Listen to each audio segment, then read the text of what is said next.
সেবার যখন বড়দির বাড়ি গেছিলাম, খুব ইচ্ছে ছিল সবার খাওয়া শেষ হলে দিদি আর আমি আগের মতো গল্প করতে করতে একসাথে খাবো। যথারীতি ছেলে আর বরের খাওয়া শেষ হলে আমি আর দিদি খেতে বসলাম। ঝকঝকে সাদা লাউ পালার থালায় ঝরঝরে সাদা ভাত, কয়েক রকম ভাজা আর পালং শাক দিয়ে সাজিয়ে দিয়েছে, সাথে বাটিতে বাটিতে তরকারি। ধোঁয়া ওঠা ভাতের সাথে পালং শাকের গন্ধে জিভে জল চলে এলো। বড়দিকে বললাম, কই বড়দি, তোরটা নিয়ে আয়, একসাথে খাবো বলে দেরিতে বসলাম তো। বড়দি বলল, তুই শুরু কর, আমার ভাতটা বেড়ে আনছি। ভাত মাখতে মাখতে বললাম, তাড়াতাড়ি নিয়ে আয়। প্রথম গ্রাসটা মুখে দিতে যাব, বড়দি ওর ভাতের থালাটা নিয়ে এলো। দেখে গাটা গুলিয়ে গেল। ছেলের থালায় পড়ে থাকা অবশিষ্টের সাথে আরেকটু ভাত, সাথে ভরে বরের অর্ধেক খাওয়া মাছের পিসটা নিয়ে একসাথে গুছিয়ে নিয়ে এসেছে। বললাম, এ কি, তোর থালায় তুই নিয়ে আয়, এঁটো থালায় খাচ্ছিস কেন এখনো? বড়দি বলল, চুপ কর, তোর দাদা শুনতে পাবে। আরে ছেলের থালায় স্বামীর থালায় খাওয়ার আনন্দই আলাদা, তুই বুঝবি না। বিয়েটা কর, তখন দেখবি ওসব ঘেন্না টেন্না লাগে না। আর তাছাড়া এতগুলো খাবার নষ্ট করে কি লাভ বল? চুপ করে খেতে খেতে ভাবছি, এত কিছু বোঝানোর চেষ্টা করি, কিন্তু সত্যিই কি ওর মাথায় কিছু ঢোকে না, নাকি আমি ছোট বলে আমার কথায় গুরুত্ব দিতে নেই? নিজের বেঁচে থাকাটাই যদি আস্তাকুড়ের মতো বেঁচে থাকা হয়, তাহলে ভালো থাকাটা তো অলীক কল্পনা। 7 বছর একে অপরকে চিনে জেনে তারপর তারা বিয়ে করেছে। একসাথে সিনেমা দেখতে যাওয়া, রেস্টুরেন্টে খাওয়া, সব স্বপ্নের মতো দিনগুলো পার করে দুজনে একসাথে থাকার প্রতিজ্ঞা নিয়েছিল বড়দি আর নীলাঞ্জনদা। কিন্তু বিয়ের পরে সব কেমন যেন বদলাতে শুরু করেছিল, বা হয়তো বদলায়নি কোনো কিছুই, শুধু দেখার ভুল ছিল। নীলাঞ্জনদা বড়দিকে খুবই ভালোবাসে। শুধু বিয়ের পর যেদিন তার নিজের মা বড়দিকে স্বামীর এঁটো থালায় খেতে দিয়ে বলেছিল, এটাই এবাড়ির নিয়ম, অভাবের সংসারে অত বড়লোকি চাল চলে না, সেদিন নীলাঞ্জনদা কোনো প্রতিবাদ করেনি।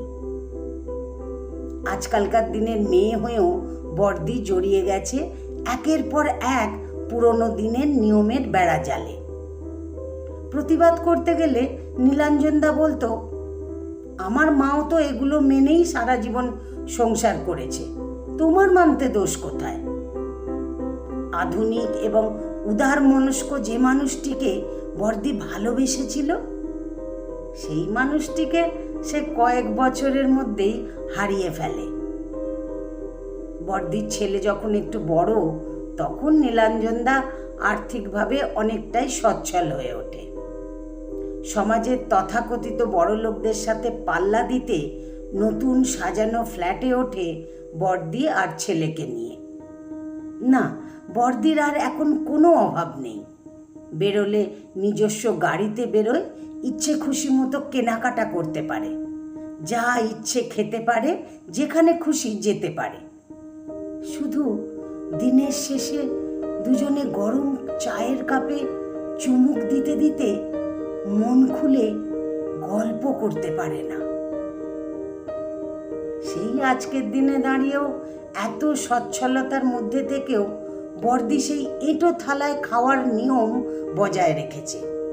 কিছু বললেই ওই এক কথা, বিয়ের পর নাকি বোঝা যাবে, এটাই অনেক আনন্দের।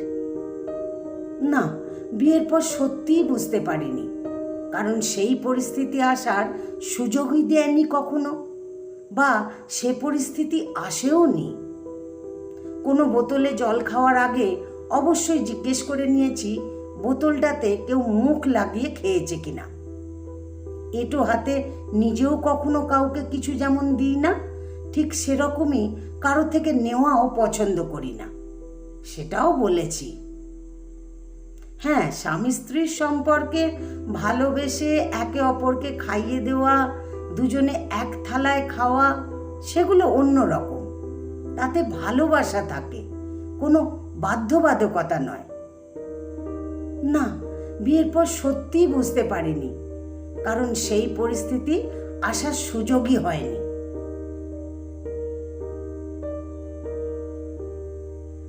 আজ ছেলেকে খাইয়ে ওর থালায় বেশি থেকে যাওয়া দলা করা ভাতটা তুলে রাখলাম নিজে খেয়ে নেব বলে। এতটা ভাত নষ্ট হবে, সত্যি খারাপ লাগে। খেতে বসে যখন ভাতটা পাতে নিচ্ছি, সে রেড়ে করে উঠল, ওই দলা পাকানো ভাতটা কেন নিয়েছো? ওটা খেতে হবে না, রাখো। আমি বললাম, ধুর, তাতে কি, ছেলের পাতেরই তো, এতটা ভাত নষ্ট হবে বলো? তার উত্তরটা শুনে সত্যিই মুগ্ধ হয়ে গেলাম।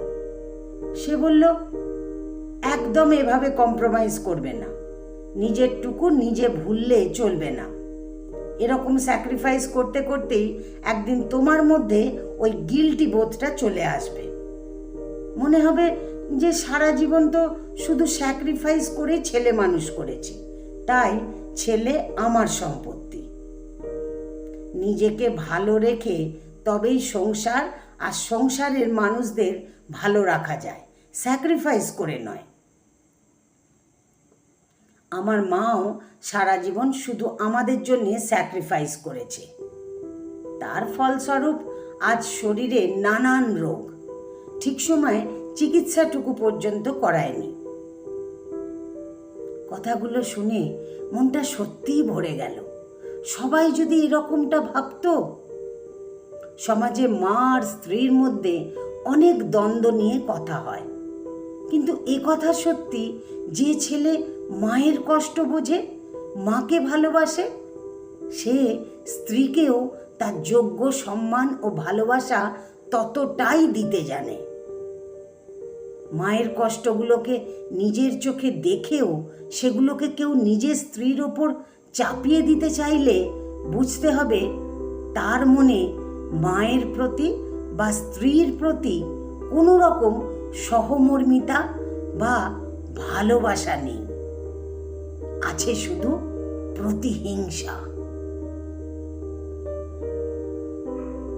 কলমে স্বাগতা সান্যাল চক্রবর্তী। আমার গল্পটি যদি ভালো লাগে তাহলে একটা লাইক দিয়ে আপনাদের মতামত কমেন্ট বক্সে জানাতে ভুলবেন না। যারা আমাকে ফেসবুক থেকে শুনছেন তারা আমাকে ফলো করে দেবেন, আর যারা আমাকে ইউটিউব থেকে শুনছেন তারা আমার ইউটিউব চ্যানেলটিকে সাবস্ক্রাইব করে আমার পাশেই থাকবেন। ধন্যবাদ।